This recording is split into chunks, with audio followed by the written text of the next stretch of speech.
Ronni Ancona, nice. you know, you are a very beautiful woman, Ronni. Am I? Let me ask you here, did you see we were just talking about X-rated Britain?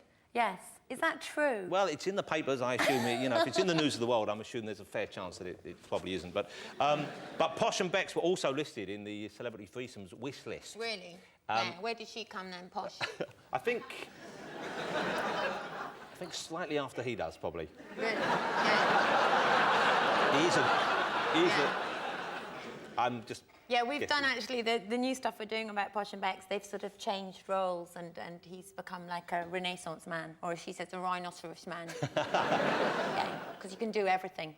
But when you do, immediately you do that, your face looks thinner. What are you doing, sucking your cheeks in there? Or? I don't know actually, because the thing about Posh is that I've been doing it for so long now that I'm not quite sure what I do, really, when I do her. Which is all vaguely tragic, isn't it? Well, what, the fact that you do it so often? No, I just think Impressionism is slightly sad. I think people thought I was being mean when I wasn't there. I really wasn't. I was just following up there. How did you start doing impressions? Because I've met you loads of times, on and off over the years, but I've never really worked out. Yeah. Were you kind of... Because there aren't that many women impressionists. No, I never really was an impressionist as such. I was basically always a comedian and a comic actress, and I used to do lots of voices, and I used to do this weird little show that...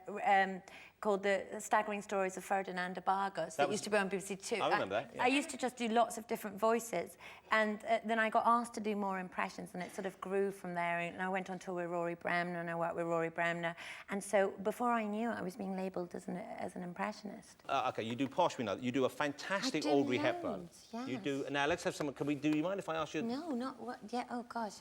Audrey, darling... Yes, Audrey Hepburn. Audrey's brilliant, actually, I was hoping for a bit more than just one word. Audrey's brilliant, actually, because it doesn't matter how angry she gets, she always sounds totally seductive, you know. I tried that, but it didn't work. Darling, she's so simply and utterly divine to do. She's a class act, isn't she? Marry you for your money in a minute. But yeah... You marry me? You know what I wonder is, has anyone ever asked you during the act of lovemaking if you would put on a voice? Because you could work your way through the stars of the world if you were the partner of someone who could do the voices. I know. Well, yes, there is that.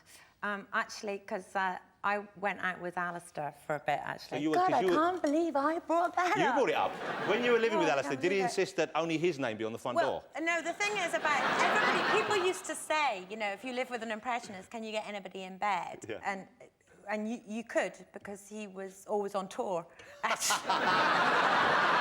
Ah, marvellous. So, yeah. Nicely done. You know, I'm not a bad impressionist myself. I've heard it said. My wife asked me to do impressions sometimes. She asked me to do the Ainsley Harriet sometimes, just before lovemaking. But then, when I go out in the kitchen, she locks the door and won't let me back in. So you must be, I imagine, you know, with the series, and it's a huge show for the BBC now. It's a terrific show, not just because you're both terrific impressionists, but also the scripts are always very funny, I think. Yeah, well, they're hard work to do, because we sort of write the scripts, and it is incredibly hard work. And it's now quite bizarre, because people quite like being done. You know, which I never thought was the case, but Carol Smiley's always like, you're going to carry on doing me, are you? That's really, that's so upsetting when you do that. There you are. And Caroline Aherne loves them. Well, not that much, because she's gone to Australia. You do Sharon as well now, don't you? Well, the thing about Sharon is she looks as though she's been badly dubbed. But after she stops talking, her mouth keeps on moving.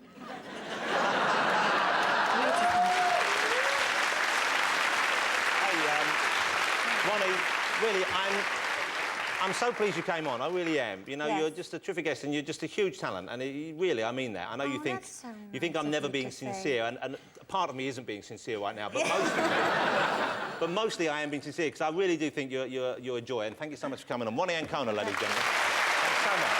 Thank you. Really, really, thank you.